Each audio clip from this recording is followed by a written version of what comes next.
Welcome back, everyone. LanceScurv here, the Scurv podcast, LanceScurvX.com, the alternative platform where we can talk about everything and anything. And I had a very busy day today, as it seems to be that most of my days are becoming busy. My content quota has dipped in the last couple days, but I hope to correct that because I like to put stuff out there every single day. You might see me peeping and looking to check my levels on the audio because I know one part was low on the battery, but that's not important. We're here now. And there's a few things I want to talk about. I'm going to end it with a funny story. I might chop it off and make it a separate segment. People have been asking me, Lance, tell that story that happened to you 40 years ago. I'm like, oh, no, I don't think people want to hear that. They say, yes. Okay, so I'm going to share it all, but I want to talk about something really serious that I've been seeing in person and I've read about. I read different things. I read a lot of psychology articles and discussions and message boards and stuff. And I wanted to talk about not necessarily depression in men. Sorry, ladies, I'm not excluding you, but I'm going to explain why I'm talking about the men, okay? Let me just do that now. Men in society, and especially Western society, and I guess all societies, I haven't been here in Ghana long enough, which is 5+ years, but I haven't been here long enough to really align myself with a lot of the brothers here, because a lot of the guys here don't talk a lot, right, about those things. They just keep it in.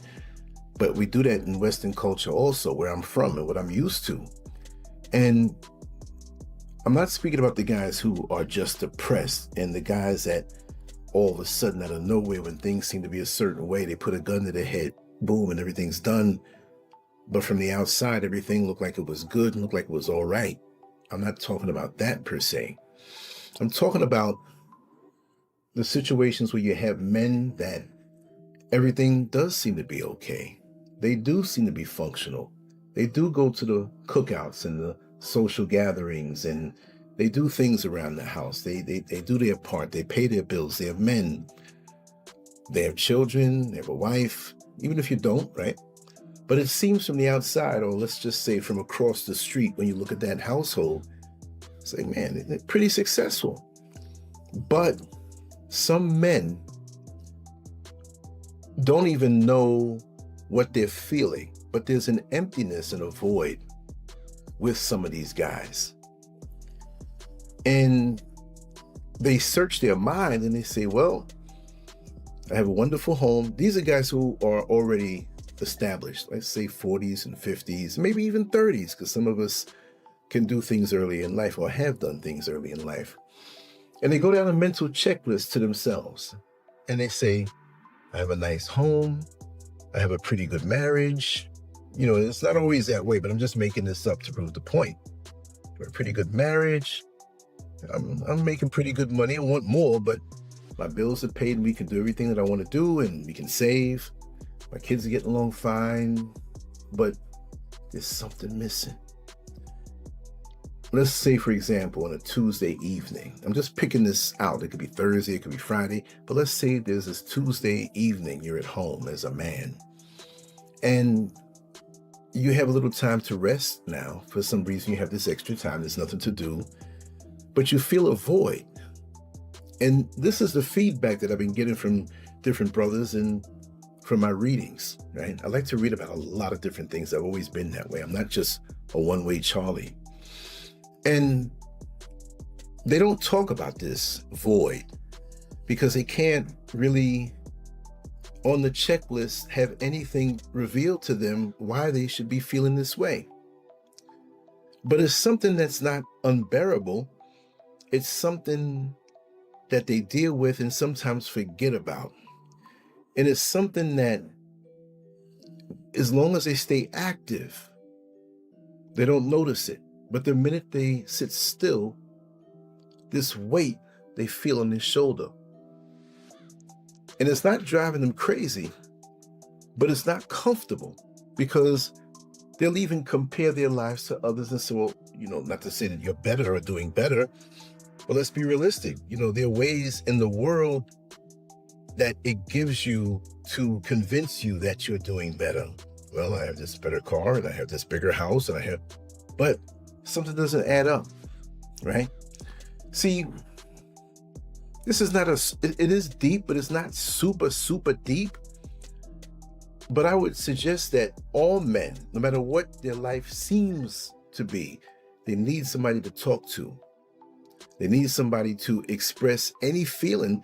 And you can't be afraid to think, well, I'm going crazy, or say, I'm not crazy, because a lot of men, they'll tell you that I'm not crazy. I don't need to go into a shrink. I'm not saying go to a shrink, right? Have somebody, and not necessarily in your super inner circle, but somebody that you know that you choose, that might be on the fringe of your inner circle. And people think, well, I don't want to tell nobody my business. And no, see, you have to find somebody, because this thing can snowball to the point where if you don't really identify it, it can become a problem, right? And I find that this happens, and this is my observation now, and I would love to know what your observation is. This happens with most people, because they're living a life that they are not responsible for. Meaning they're responsible, meaning that they're not responsible for the choices that they made in life. Let's just take the stereotypical, parents who say, when you grow up, you have to be a lawyer, you have to be a doctor. Now, most people are not going to listen to that or even get into that, because that's extensive. The finances, the schooling. Most people are, you said that, but I don't think I want to do that.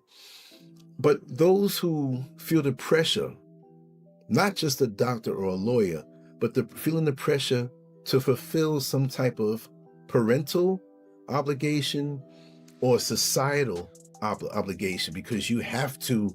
I'm not saying you have to. This is not me saying it, but many feel it this way. Like everybody in my inner circle, they work in law enforcement. My family worked in law enforcement, so I guess I better work in law enforcement. Everybody in my family worked in the medical field, so I have to somehow become a doctor or a specialist, whatever. What do you want? This is the thing. Most of us don't choose the life that we really wanted, or take time to look within, to see what it is, to take time to feel around. And parents, I'm going to say this for your children, both male and female, even though we're speaking about males. Give them opportunities to choose the things they want to try out. They are not going to know from so young. So when you put your lifetime perspective on them, that's a lot of pressure. That's a lot of pressure. Give them a chance to feel around and try out things. You don't go into the shoe store and your parents tell you, see those shoes over there? You're getting those. Now, when you're real young, it might happen that way, right? They know best. But give you a chance for self-expression, self-exploration, trying things out and finding out that, well, this is not what I want to do. I wouldn't say that's a failure. You're learning, you're new at life. Parents have got to notice. They're the ones who tried, and I'm not going to say fail, but they tried and figured out that I don't want to do this, right? So you have to give them that, because that will help them as they get older, especially the men, that they don't get locked into a life that they didn't choose, right? That they didn't formulate. It's got to come from the heart. There are many people who I've listened to who were millionaires and several billionaires of different backgrounds, nationalities, and races, ethnicities. And many of them said that they were not happy when they first achieved their millions or their billions. They weren't happy until they went inside to see who they really were. And maybe you don't understand what I'm talking about, because people say, well, you're LanceScurv, and you're here, you're there, you live in Africa, you did this, you did.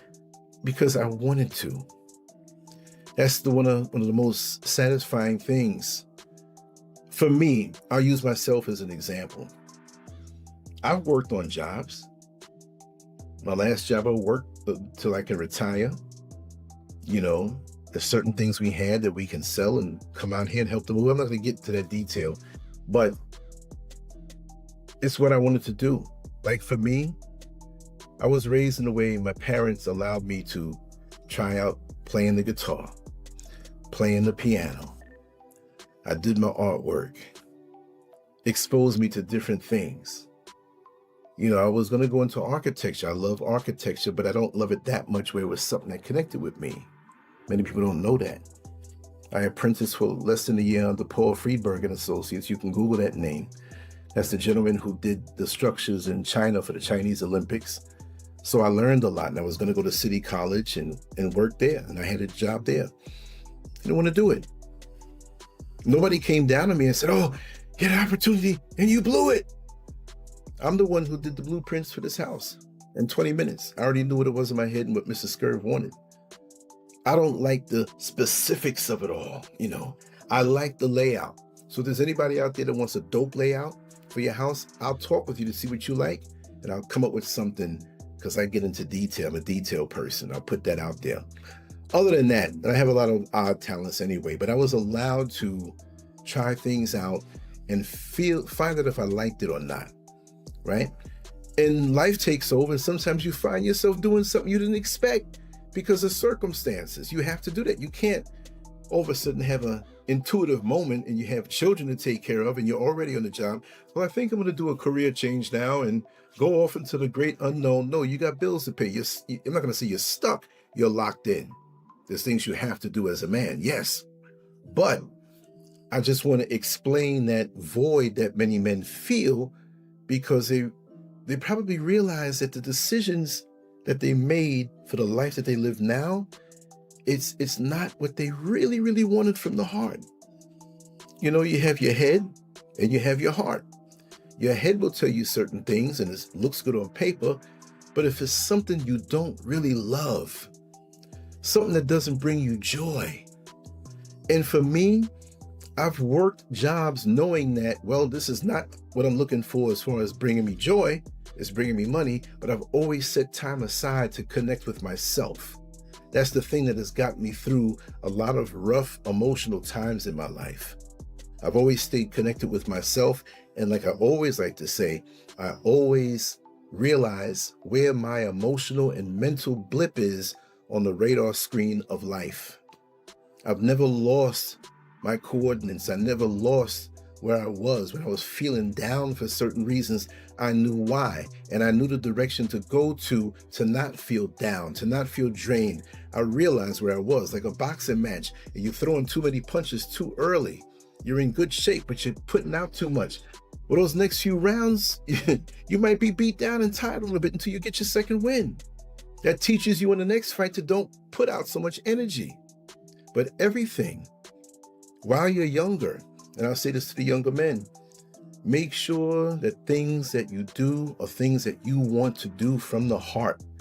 There's always something that looks good mentally, but if you don't have the enthusiasm to follow through with it, if it doesn't bring you joy, and I mean bring you joy, you may find yourself at a certain point in life feeling a void that's not complete depression, but it doesn't feel good. It's a weight that you're carrying that you really, not that you can't say anything about it, but it's no way to pinpoint it. And there are many men out here who feel this way that I've talked to. I mean, I'm not a doctor. I always talk to people. You can call me. I keep things controversial. I keep things private. Confidential is what I meant to say. But we all need that. And in this day and age, especially with social media is really anti-social media. There's nothing social about social media. For a time, it seemed like it was. As you know, I've been on social media for the last 25 years and 2 months. And I can tell you the change. Society has changed. The people, the way they think have changed. And people who still are able to be social on social media really are not social anymore because they don't know who they're talking to. So many people put up an exterior to perform. Most people are performing when they go on social media. You know, they're showing their car, they're showing their home, they're showing their new love interest and whatever, and they're projecting this, but sometimes and oftentimes and most of the time, there's that hollow feeling on the inside. Why not take care of that feeling, that void that's on the inside first? Because you're not going to get the happiness from projecting a false life or a semi-false life. You're not going to get the satisfaction for going after things that you really don't want to go after. And so you can say, look, world, look, ma, look, neighbors, look, friends, look, church, or house of worship. Look, I'm doing it, okay? But you didn't really want to do it. You won a race that you really didn't sign up for, right? On paper, you won, but you just don't feel it. There's things that I could do excellently, but I don't want to do it. I don't feel it. It's like now as I flow through the content creation, I go from my heart. I look at my available time, but I don't kill myself anymore. For what? I know who I am. Those who vibe with me, we vibe. And people understand I have a life. And I realize too that at 63 years old, what am I trying to achieve? I was never one to try to come out here and be famous. I just enjoy expressing myself, and I have a lot to tell. And that's the role that I'm happy with. And I'm fulfilled that way. I could have stayed home today and put out 5 and 6 videos. I had a wonderful experience today. It got to a point when, I'll tell it, I went down to the Spintex area. In the Spintex area, it's the Spintex Road. They have a lot of paint warehouses, furniture warehouses, where they sell windows and doors and electronics and security systems and things for the home. A long, long street where it's heaven because I love that street. And so I get off in a certain spot and just walk down and go through.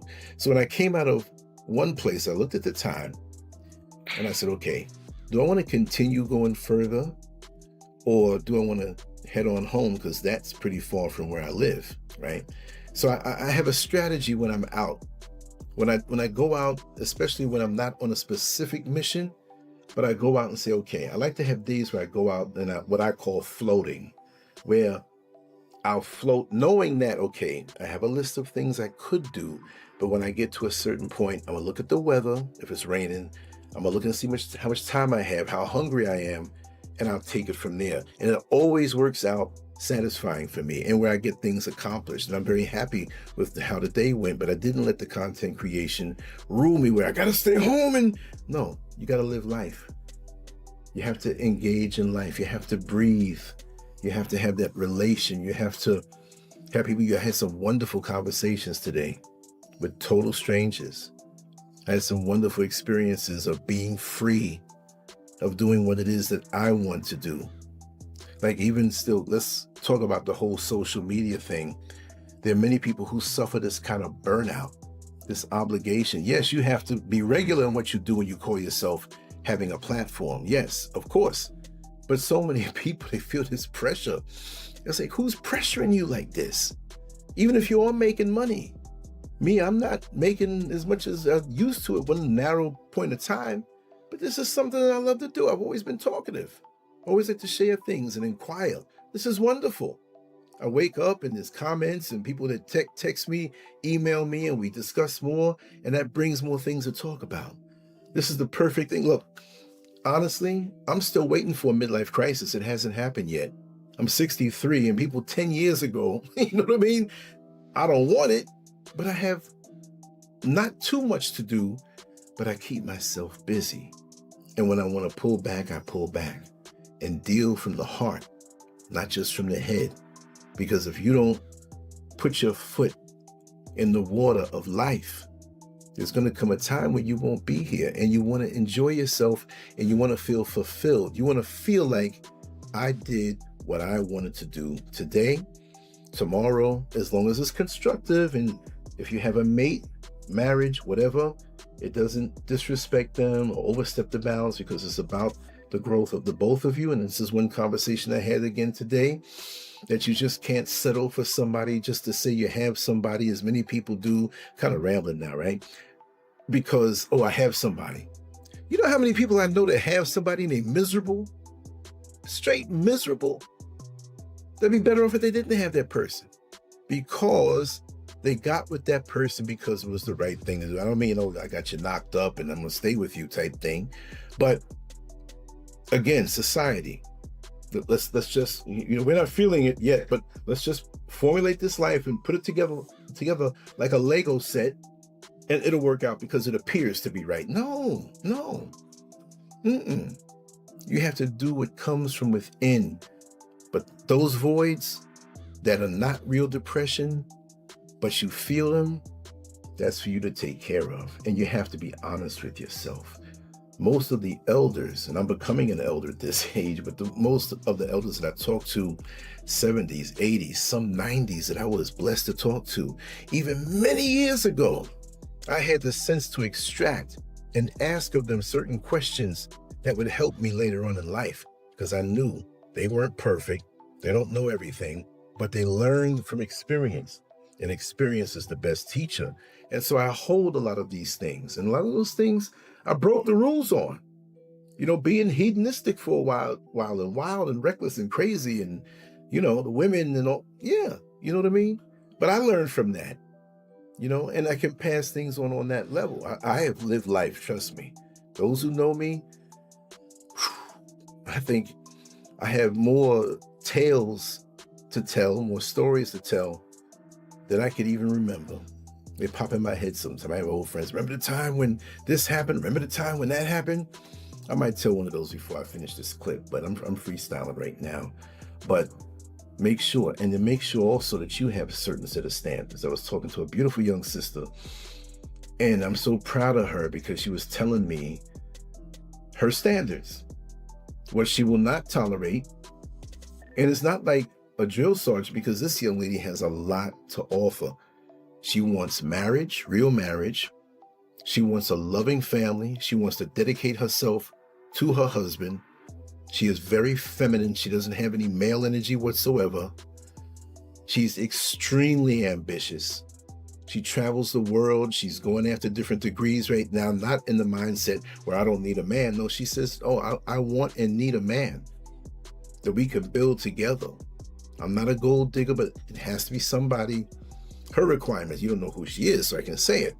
It has to be somebody who's well knowledgeable of different societies in the world. And if you come from a different place, you must understand Western culture. And she comes from multiple backgrounds, different countries. I'm not going to put too much out there. But I told her it's admirable.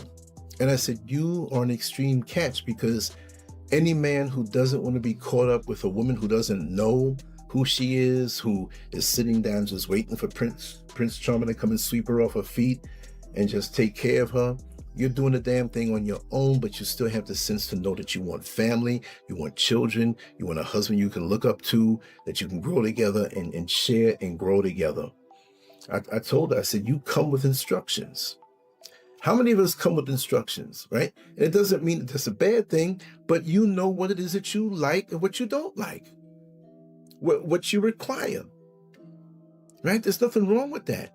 Because if you hold this in, or you don't know it, and you pick somebody for a foolish reason on a superficial, external level, you're going to have that void years down the line because you didn't know what it is that you wanted. And now you're living according to somebody else's dictates. You can't do that. Because there are people that I know that are so far gone away in a whole different career, a whole different life. This one is way out here. I know one guy from junior high school. He's a dentist. He's a world-renowned dentist. I know another one who became a pastor, even after going through medical school. He's a big pastor, right? He's a good guy too. I know him, right? And there's other guys that they're locked up in Rikers Island right now that I know really good, right? And you've heard his voice on this platform. Locked up right now. Choices, brilliant, right? Decisions, not reactions. That's another topic, but so many of us react to what's put in front of us at the moment, and we make deadly emotional choices, and we end up in a bad place. Do what it is from the heart that you need to do, that you need to understand that, okay, you have your obligations, but don't jump into anything if you're not ready. So many of us, men have this, some men, I'm not gonna, like women have the biological clock. Men have this thing sometime where, okay, I'm through playing the field, and if they were playing the field, and I think I need to settle down, whatever, they can make dumb decisions then because they feel this obligation. Look, if you never got married and it's not for you, right? It's cool. If you're cool with it, it's cool. Maybe you saw situations where all of the marriages around you, were very destructive. Maybe you're not at a point where you're happy with yourself to be able to have something to offer. I know guys who have lots of money, but they don't feel as though they have something to offer a righteous woman. Not because they can't control their libido. It's just that that's the way they feel. Well, okay, that's the way you feel. At least you're sparing somebody the heartache of getting with somebody who doesn't really know what they want all the way. You don't have to rush to know what you want. It'd be nice if you did, but everybody's life is not going to be exactly the same. So you don't have to keep up with the Joneses. For those who don't know, that's an American terminology. The Joneses are like people down the block or next door, and they get something. They get a brand new car. You got to get a brand new car. They do this. You don't have to keep up with people. This is for me. It's not a retirement thing because I'm not retired. I'm retired on paper, yes, but I'm more motivated and more enthusiastic. Don't believe the retirement lie that, oh, when I retire, no, I'm never retiring. I'm never retiring from life. If there's a way to keep certain finances going on top of what I receive every month, I'm gonna do it. If I have nothing to do and you say, Lance, you wanna make $10? Yeah, what you wanna do? I need to scrub that toilet. I'm like, all right, no problem. I'm not above anything. No, what you talk about, man? You want me to scrub? You know what's inside that toilet? Look, I might scrub that toilet, get $10, pay $10 to do it, and hand it to a hungry kid. You see what I mean? How we can be conductors for certain things, but it's all a matter of how you live. A lot of us are so caught up, and it's I need the status. I gotta get this better job. I gotta hustle, make more money than the guy next door. I gotta do this and do that. I gotta look a certain way. And they're miserable. Miserable. I know people who are miserable. They want to dominate the conversation with what they purchased and the name brand clothes that they bought. Now they found out that it's made in China and the leather's from Nigeria. What a heartbreaker. The status of this type of thing in my shoes cost this amount, but who cares? Who cares? Because you feel in that void. Because you're in a life that you didn't really, really, really desire. You did it, and you got the outward manifestations of what success looks like, but it doesn't fit you because that so-called success is not satisfying to you. It's like eating food that you didn't digest. It's not what you eat, it's what you absorb. Are you extracting true happiness from your life? Or are you sitting up in the house, life is going on outside, and sometimes you want to stay inside. All you're doing is scrolling on the phone, sending out 30 links to this person, 50, whatever. Oh, they didn't answer me back right away. Oh, they're trying to be funny. What do you mean? I'm living life, or another person's living life. If you've boxed yourself into this corner thinking that this life that you're creating or have created is going to be something that you can show off with, no, I don't care. I've never been without a vehicle so long in my life. I've had several dozen vehicles. Oftentimes I've had more than one, especially in New York City. This one time I had like 4 cars. You got one that you use, you get a deal on another one for a couple $100. Hey man, I'm trying to get this out of my garage. It runs, it's a pickup truck. One day I went to the Bronx to pick up this pickup truck. It was a 1970 something Ford, whatever, F-150, whatever it was, pickup truck for $100. That was the best $100 that I spent. There's an older guy, he was just getting rid of it. It had a little rust down the side. It was blowing a little, smoke, not dark smoke. I got that taken care of. It didn't even have a key. You just turn the little part where I had to park it up a certain way nobody could steal it. I loaned it out to friends. It was a neighborhood pickup truck. Hey, Lance, man, can I get the pickup truck? Yeah, man, I'm not doing that. I'm home all day. Just bring it back tomorrow morning. All right. Inner circle people. But in doing work in my house in New York City, when I was doing the top floor, the second, all 4 floors, the basement, the first floor, second floor, and the attic, that truck helped me with demolition. That truck helped me with bringing materials back from Home Depot and other hardware stores and different supply yards. That $100 served me so well, more so than any other vehicle that I had. I know at one time I had a Lincoln Town Car, a Chevy van, a Volkswagen Jetta, and a 1969 Mercedes Benz, all at one time. It was crazy. A guy on one of my jobs, he sold me the Jetta on stick shift for $400. Of course, I got the pickup for $100. My father gave me the Benz, and I had purchased the Chevy van to do certain moving jobs and stuff. I could have done it with the pickup truck, but still, I always kept the van. I don't know why I'm talking about all of this. All I'm saying is that live your life, and when you see an opening, you take it. When you see it, I don't mean to say hustle like you're in the street doing something bad or you want to get over on somebody, but as you see opportunities, you take them. But you have to have a clear mind, because if you don't have a clear mind and you're on this track of life that you can't get off. See, a train has to stay on the track that's laid in front of it. A car, you can go and turn down one street that you want to go down. Oh, I want to go back over here. I want to go here. You can navigate better, right?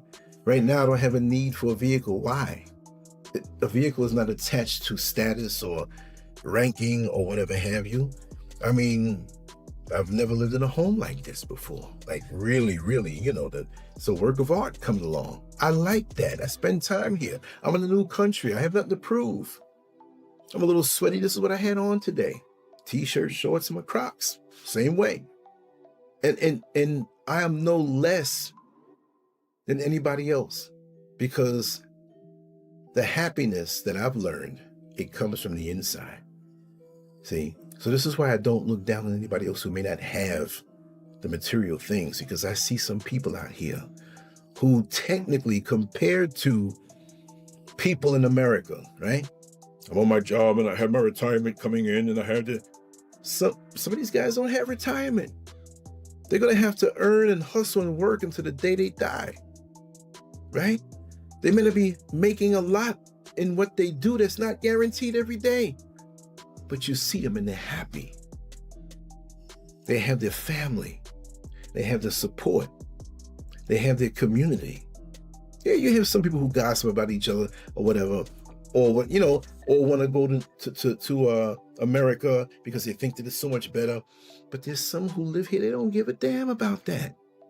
They know from now that they don't want that madness. It doesn't mean that everybody there is mad and everybody there is going for materialistic things, but when you come up in that environment, it's hard not to catch those vapors that I gotta get in this race, I gotta be this way. You don't, because you can age yourself and you can railroad yourself into a life, like I said in the beginning, of a well-constructed life that looks well, but you don't really feel it all the way. And you get to a certain point in life, you don't feel it. For me, I look forward to sleep because I know I did what I had to do for the day. And I said, I'm going to create this piece of content. I'll put it up and I'm going to go to bed. And I'm going to get up. I'm going to do the same thing. I'm going to straighten up a little bit. I'm going to stay pretty close to home. I may take a walk into town after the sun goes down and talk with the folks that I know, the cab drivers that might be out there playing dominoes, or, some of the guys that have little shops and stuff, and go talk with them and just hang out. I love that. I'm happy that way. There's a sense of community. When I lived in New York City, people started moving away and going other places, and people dying, some locked up, shot up, some moved away. I'm like, man, this place doesn't feel the same anymore. I didn't have to have an obligation to stay in that one place. I was like, man, I'm going to Florida. Between Atlanta and I'm glad I chose Atlanta. Oh, man. I remember I was at the, what is it, the Lenox Mall? I was at the Lenox Mall with a friend of mine, a female friend of mine. And I'm walking through, and this was, when was this? This might have been late 1990s, early 2000s, whatever. And dudes were looking at me. I was dressed nice that day. I looked pretty nice and, whatever. I'm turning, girls like, yo, these guys, they're not looking at me, they're looking at you. And went past this beauty parlor salon. There were dudes in there doing women's hair, looking down. And I looked at oh man, it was the eye contact. It was bad. I'm at the urinal, minding my business. You have little dividers and you have guys sitting there looking at, smiling at you. What? I'm like, nah, but that's everywhere now. That's everywhere now. And that's something I'm definitely going to talk about. I may not be on this particular video. That'll be one of my little story time videos. But live the life the way you need to do it. You can't go into the shoe shop and have somebody down there, no, that's the shoes you need to get. You have to try it on. You have to feel good in it. And it has to resonate right with you. See, that's the thing with me. Like Madam Whip-Ass told me a long time ago, and I'm going to repeat the whole thing. She said, and I got to give her credit for that, but I use this all the time. She says, Lance, have you ever found yourself in a race with a bunch of people and you're winning this race, but they're mad at you because you're winning the race, but you didn't even know that you were in the race? You see, sometimes you have intangibles about your life that others can spot. The light that you have, your flair, your character, who you are, naturally, not putting on, not trying to be someone else, but you being who you are and the energy that you have, your unique energy. There's some people that they're mad at you for having it. I can't help it. I have always been Lance Scurv.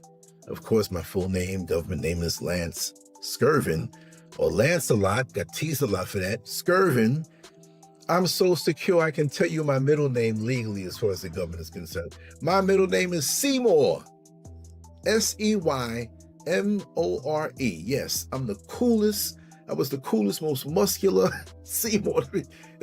I got teased about that in school. I didn't have any hang-ups. I can tell it to you now. I know, God, the comment section is going to be lit. Lancelot Seymour Scurvin, right? I saw a whole lot more. I used to turn it around on people. I saw a whole lot more. But people would not like you because of your level of self-acceptance. When you're content in your skin, you love yourself, not narcissistically, but you love yourself. Self-love is very important. There's some people, they're women, they're men, that don't love themselves. They don't like themselves. And they see how content you are within your own skin. They see how you deal with other people on a real level, not the superficial projected, I'm trying to win you over type thing, but just being regular. I don't have a need to always have to prove myself. I'm just a regular guy who vibes with people. I was up at the restaurant a little while ago and I was talking to the mother and daughter. They own this little restaurant. I always stop in and say hi. This lady next door that her English is broken, but I stop in and say hi. A lot of times if it's raining and I'm walking up there, they let me come in. I'm like, listen, I'm going home, I'm walking home, but I got to stay here until the storm breaks, Oh, come on in. And we have good conversations. It's a wonderful thing. Every moment of your life. So this is why when I hit the sack, job well done. I'm pleased. I don't waste one iota of time trying to live somebody else's life, trying to exude a false confidence because I'm in competition with somebody. But like Madam Whip-Ass said, lots of times you'll find yourself in a race with people that you didn't know that you were in, and you realize you're in this race and they're all mad at you because you're winning. I didn't know I was in a race. People see you, want to destroy who you are. They want to destroy your platforms. They want to destroy you. They want to wipe the smile off your face. They want to separate you from who you are and rob you of your identity. Destiny thieves. can't do it. You can't, even if you chop my head off, my energy is my energy. My experiences taught me to be who I am. I was raised the way I was raised. I love my parents. They're physically not here right now, but their energy is with me.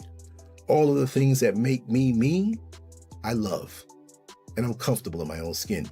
And really and truly, I'm not saying what you should do because I know everything. No, I don't know everything. But you should work toward that. If you don't feel that way about yourself, work toward that. Because you will live a full 24 hours a day, even when you're sleeping. I have fun in my dreams. I dream things sometimes, you wake up and you forget about it sometime. But in the dreams, I'm laughing. I was hanging out with a old supervisor friend of mine from corrections, just like because we used to hang out.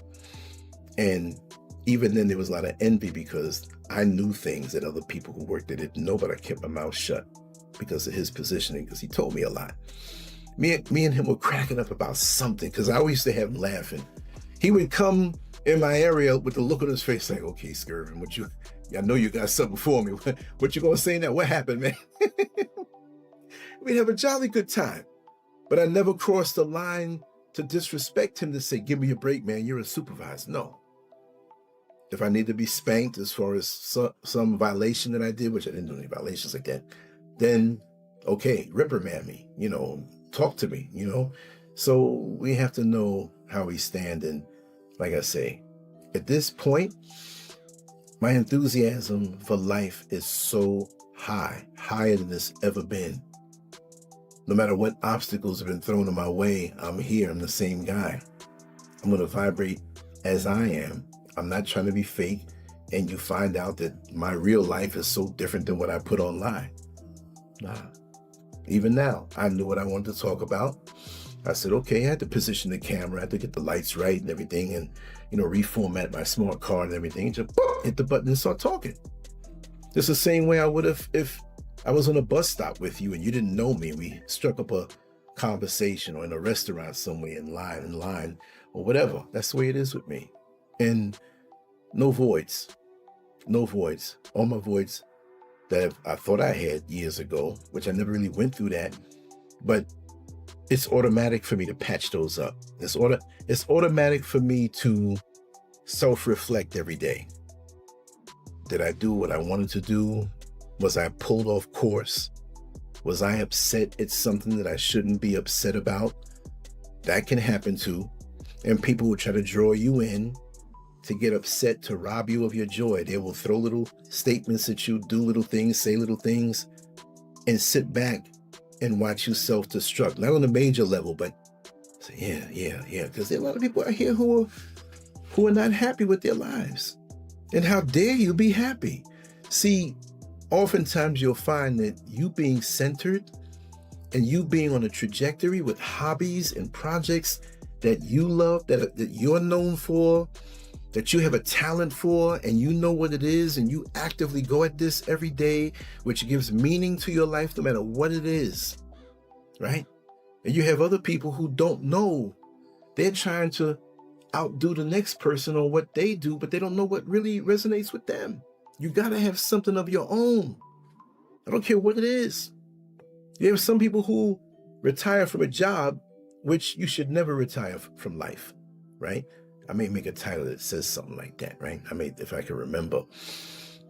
I knew a guy, he retired. He started creating these handmade leather bags. Very meticulous. Man, those things look so good. Bags, different types of handbags for women. And the way he worked it with his hands, that was something that he always did. But he would come outside and show people in the neighborhood, look at that.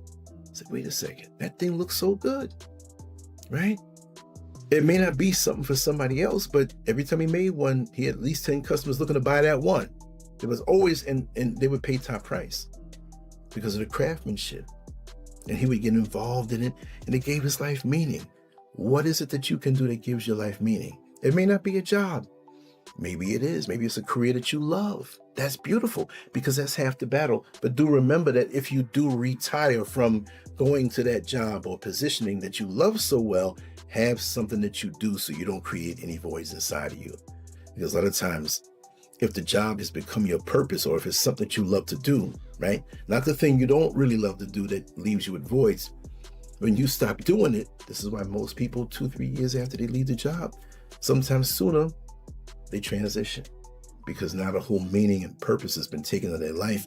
You know, for me, I'm not busy, overwhelmed, busy, like, oh God, I'm so busy.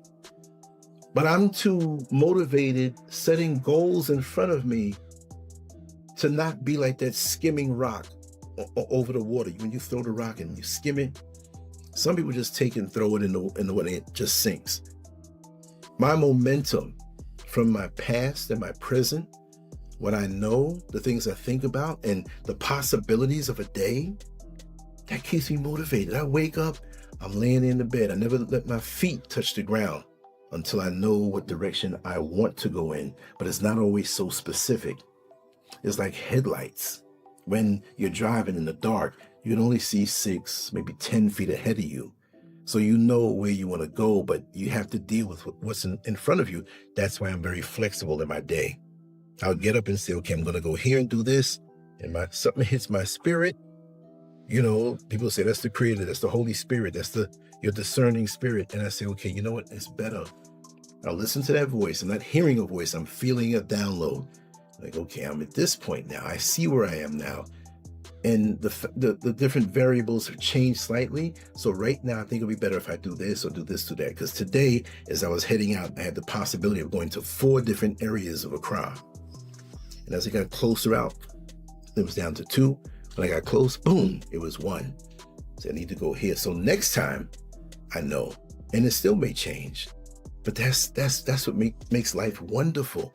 I don't feel boxed in. And even when I was boxed in on a job, and I won't say I was boxed in, I'm just saying like, okay, I was locked in on a job because mentally I was never really boxed in. I was there, had to drive or work in the jail or do whatever job I was doing. I had to be there at a certain time, but my mind might have been somewhere else. I was aware of the concurrent lives that were out there. Or there's somebody on the beach in Brazil right now enjoying the sun on the cell phone, calling back to America to see how much money he made. Or there's somebody in Czechoslovakia right now. There's somebody in Alaska that's cold right now. I was aware that my life was bigger than what my day was. Some people get into a lifestyle where it's shrink wrapped and they feel that this is it. And they get older, and when they do retire off the job, they'll get the money, but those voids are still there. And that's male and female. And that's what I want to try to inspire people to not let happen, to always be aware that it's a big world out here. And right now, with the climate of the world and the fear-mongering and the doomsaying and the famines are coming and nuclear war might happen, and this made a collapse and depression and food rationing and the next pandemic. And there's some people who, like a little baby suckling the breast of the mother, they're suckling the news media that's made to keep the butts in the seats. It's a business. Yes, they're reporting on some things that are real, but they're seasoning it with stuff that keeps you locked in out of fear. How many times have you turned on the news and it was something that was good news, a feel-good story, something?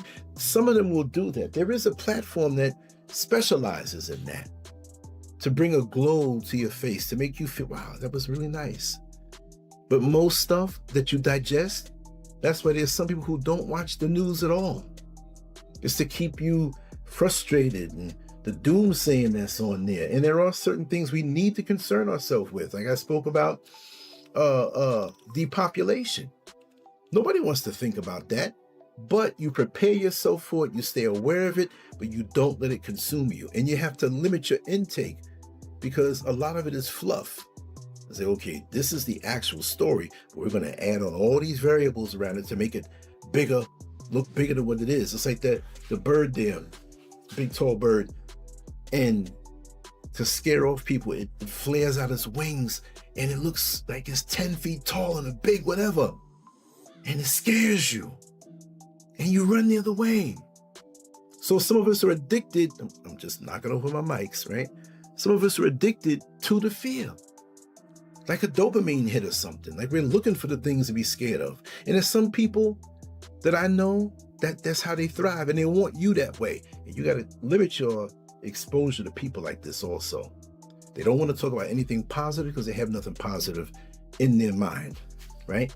And when they see that you are positive, motivated, doing something, and they sitting there all grumpy all day on their phone and whatever. They want to talk about the superficial things.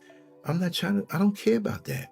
More power to you if you get the biggest car. More power to you if you go to the doctor every day, and more power to you if whatever. That's not my thing. But there are people who want to bring you down, and in a roundabout way, they'll throw out statements or things that they say they're doing to mess with your head. And you see it. You know, I live life enough, and I already know. Okay, you know, you ain't going to put your frustration off on me, because people do that. You got to be careful of that. And it's sad because I heard someone say the other day that sometimes you have to mask your happiness. I say, man, that's profound. Mask your happiness. Imagine that you being happy, I don't mean braggadocious or overwhelming or you're just bragging about things. No, they can feel that in you. And now it's so easy on social media for people that don't even like you to come and sit up and watch you. Look, I'm talking. Where you get this energy from? How's he know so much to talk about? You know what I mean? He's engaging with people. Look, he's got comments, positive comments. People like him. I don't like him. But look at these people. I don't matter. People are weirdos, man. Like they say, certain viruses have evolved into something else more deadly. The spiritual viruses that many people have evolved into something even more deadly, even more demonic. And you have to limit your exposure. You've got to keep your spiritual immune system intact and healthy and aware and strong by being so spiritually astute and aware of what's around you to protect yourself from the attacks that are sure to come. Yes, indeed. Something to think about. Well, I'm not going to, I know pretty much to keep that neutral face on. I could be cracking up. The other night, I fell asleep on the couch here in the studio. I was waiting for something to upload. I had, did a video and I was waiting for it before I went upstairs and went to sleep. I mean, I could sleep down here too. So I had my phone, I was playing some music and I was laughing at the memory of it, not living in the past and that's so. No, I'm in the present. I enjoyed today to the utmost and I'll never forget today. I don't forget any days. I might forget the actual day it was on the calendar, but what happened and how I was made to feel and how I made others feel, I made a lot of people laugh today. Total strangers. Had them cracking up. One guy say, "Oh, my brother, I have to keep in contact with you. What is your number?" And also ran into a person I haven't seen in a few years that we ran into each other in the store. And brother, if you're seeing this, it was so good to see you also. Man, he hugged me. We shook hands, whatever. We got each other's number. And I'm looking forward to seeing him too. And I realized I've created a lot of memories out here. I haven't been out here just 5 weeks. You know what I mean? But life is wonderful. And there's always obstacles. There's always things that can come your way that will challenge you. But like I say, in my personal saying that I always said, you have to experience sour in order to appreciate what's sweet. That's something that I made up. Somebody takes that, then LanceScurv made that up. It's how would you know what's sweet if everything was sweet? You have to know what's sour. And there's a beauty to sour. Because everything's sweet, after a while, your senses get numb and it's no fun anymore. You need a reset. And the sour will do that. The sour things that happen in life will make you appreciate the things that you do have. Lots of times we're always looking down on ourselves and saying, "Oh, this is what I have. If I have more, I'll be happy. If I have that," and you get the more and you're not happy. It's a fleeting moment. And it's a continuous void. I'm done with certain things. I'm done with putting on myself that I have to achieve certain earthly statuses. I'm free like a little kid who doesn't understand about mortgages, who doesn't understand about interest rates, who doesn't understand about what kind of job you do and how it's respected in society. I don't want it. I don't have to deal with it anymore. Not that I had a struggle on the inside, but people on the outside, oh, you should be doing this and you should be doing that. And isn't that funny when there are things that you want to embark on in this life that everybody becomes the expert? Well, I think you're taking a big risk. Or okay. The biggest risk is not doing or attempting to do something at all, because even if you do something and you really wanted to do it from the heart, but it didn't work out, you have the experience now what not to do. It may be in the same area of something you want to attempt to do, but it may not be exactly that. It may be a different angle of it, right? So look, even in boxing, you have guys who are fighters, and they were good fighters, but they weren't all-time greats. But when they retired from boxing, because you get older, Father Time always wins, you can't fight forever. You're not going to be 60, 69 years old boxing somebody, right? But they become great trainers. Because even though they didn't have the style physically, mentally they had it, but they had shortcomings, but they can convey and have the ability to express in a good way to a young fighter on what to execute, how to fight, and how to show different looks and different approaches, different angles and stuff. Look at Mike Tyson's trainer, Custom Model. He did some boxing when he was young, but something happened with him, some kind of injury to his eye, or I'm not sure, something happened where he had to stop. But he was a great trainer, right? And he was so great, and he didn't take any crap that he was blackballed for a while.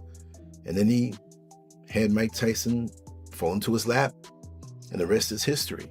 But you saw his brilliance. So lots of times you'll find that you may try something out and you may not be or get to the point that you got to, but it doesn't mean you still can't be involved in that same area of expertise and shine even more. You see what I mean? Don't feel like a failure. That's just a call to try a different angle, right? So many people give up because it didn't work out the way that they wanted to, where if they just shifted a little bit and proceeded on, they could have found some measure of satisfaction. Notice I said satisfaction. I didn't say success according to the world, because you have some people who never achieve worldwide stardom, even local stardom, but the man and woman who raised their family, taught their children, kept a beautiful home, which is an extension of the womb, because like I always say, home and womb, they rhyme because it's connected. Your womb protects you, feeds you, nourishes you until you're ready to come to the outside world and be strong. But it doesn't end there. You have to have a good home. That's the extension of the womb, and that physically feeds you the wisdom that's shared with the conversations, the love that's given, that you can carry on in the rest of your life. See, I don't have to look for love because my doggy bag of love is so full from my parents. If people want to isolate, or don't include him, you're not hurting me. I got my bag right here and here and here. You know what I mean? And you could feel that. And a lot of folks don't have it. So in that respect, I'm rich. I'm wealthy. Recently I've been meditating on music from the mid to late 70s. Some songs 80 and 81, but that middle to late 70s, in that period of my life of what it means to me and the experiences and memories that it brings up in detail, because I associate music with people, places, and things, right? I have a song for everybody in my mind that when I hear that song, it makes me think of them, that time period, or a certain place, right? So I'm sitting here enjoying these memories and thinking about how rich life has been. Now, I have that all the way up until the present, but for some reason, I've been focusing on that kind of music, and not just the popular music on the charts, but the songs that mean something to me, because I've always been known to have a weird taste in music. It's eclectic, it's a little more expanded because I grew up in a musical home, as you all well know, and there's songs that I like that people are like, what kind of music is that? I'm sitting here grooving to it, having good memories or whatever. That's just the way it is with me. And so I can relive and reset myself. And that's the purpose of that. I'm going to wrap it down in a few, but I just want to say that part that, okay, your computer has a screen of death. What is it, that black screen or the green screen where it tells you to push F12 for this and push F11 for this? You're like, what happened? Did my computer crash? And then it has the option, maybe it's not worded this way, where it says, go back to the previous version of when it was working proper. And you hit that button and it goes through this conniptions, and all of a sudden, it's back regular again. But you got to really check this thing out. So for me, not that I'm having problems or challenges in the present, but it's good to restart your phone. When you have your phone on constantly, it'll tell you for maximum performance, you need to restart it. Or to get this upgrade, you need to restart. So I restart it frequently. I mean, leave it on 2 or 3 days. I just shut it off and shut it on, just to keep things clean. I do the same thing with music. And I have songs when I lay down to really think, it stirs up the memories deep in my subconscious mind, and I'm back in that time. This is why I don't have to go to the movies or entertain myself in certain ways. It's all here. I could be cracking up at a joke that I heard when I was 7 years old or overheard older folks talking. I can see their faces.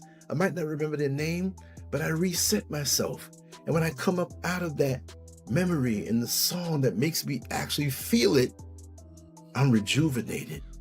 So now, with the superb isolation of being up in the mountains and being pretty much isolated, I love it. And it makes me enjoy when I do go out to have quality conversations. Now, I know this weekend or early next week, I'm going to go to the art supply store down in Osu, and I'm going to talk to some of the artists that are buying things there. See, this is what I know. I push out this positive energy. I'll go there and look at some things or see somebody looking at a certain type of pen or pencil and ask them a question about that. Oh, what kind of art do you do? Really? This is what I do. So, oh, really? Oh, let's switch numbers. Let's talk. That's how I do. But to sit up there grumpy, avoiding filling the voids inside of me and just scrolling mad at the next, no. My soil is constantly being turned over. I have the enthusiasm of a 13-year-old, of an 8-year-old. Yeah, sometimes physically you feel down, you may catch a cold or a flu or something like that. But other than that, no. My mind is wide open. Everything is on full blast. I'm absorbing the energies around me. That's why I'm careful who I'm around. I'm careful around people who are deceptive. They smiling with you, but they can't stand you. No. You keep that. You keep your venom. You suck on your venom. It'll feed you and hurt you. I stay to myself and only I allow the people who I can really vibe with on different levels, right? Even if you may not know as much as I do on a certain subject, you may know more about something that I do, and I can learn from that. Or maybe you have such an innocence to your spirit. And other people would say, why are you hanging around them? They're boring. No, but they have an innocence to their spirit. You don't have to be worldwide accomplished and known, and I only get around people who I can, share business cards with. No, I can walk with anybody. But if you have this thing inside of you, and if you're trying to pump yourself up and be pumped up, and I am this and I am that, go ahead with that. That's not going to last. And the people who do love people like that, they love the projection of that person. They don't really love that person to the core, because that person doesn't love themselves to the core. Like I said, you got to love yourself. I love myself. I would not, if I was a car, I wouldn't trade myself in for another vehicle. Many people can't say that.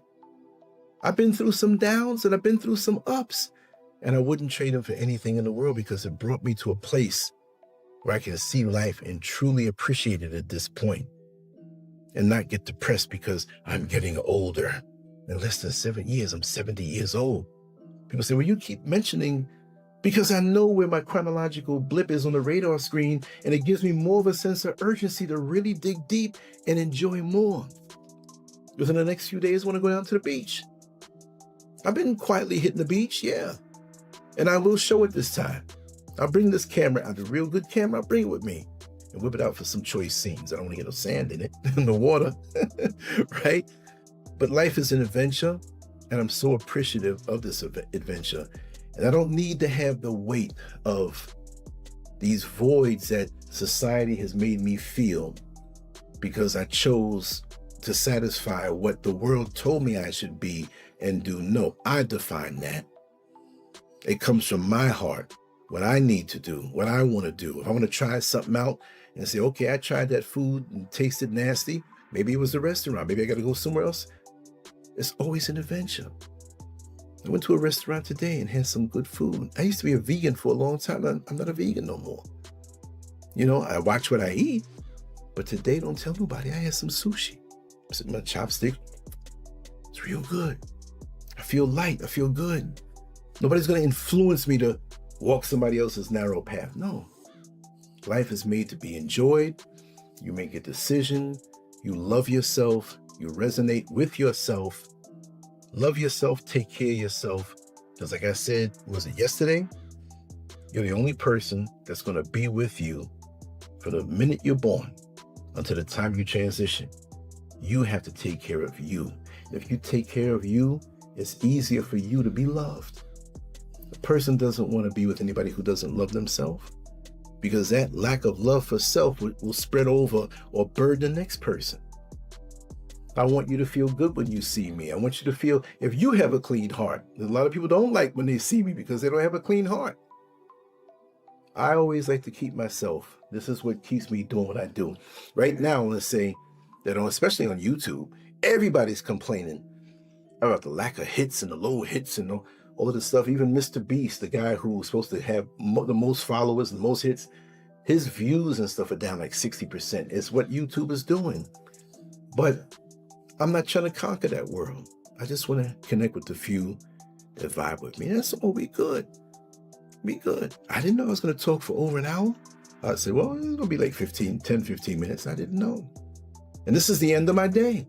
So this video might not even go up tonight that I'm making it, because it's going to take a while to set up and everything. So I'm going to do that now. I just want to say thank you. If you lasted this long with me and my rambling, if you got something from it, let me know what it is that hit you and what direction you want us to talk about with certain things in human nature and just in life. And I got it for you. Trust me. And the funny stories, I'll wait for tomorrow, because this is already going on too long. And I'm going to tell some funny, not lewd, but funny adult stories. And I'll keep that on the site.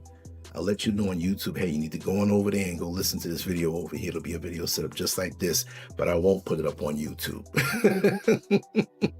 But it's guaranteed to have you laughing, you know, when you look back on certain things. And just remember, that was the younger version of Scurv, when I was a little more adventurous, a little more wild, a little more curious.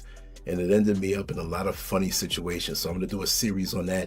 And that's going to be a long series. I got years and years of content because I lived years and years like that. So the adventures of LanceScurv in New York City growing up. Boy, I got a lot to tell you. I might even bring some friends of mine who were part of those adventures or knew about it at the time, and they'll back me up on it, you know. But one thing, I'll always tell the truth about stuff. I'll always be transparent. And on that note, thank you for being here. I love you all. This is good therapy for me. Not that I'm crazy and need that, but to just talk things out. You know, if you can get some benefit out of it, then I did my job. Anyway, much love to you all. Salute to the brothers. Mwah. Much love to the sisters. On to the next one. LanceScurv out. Peace.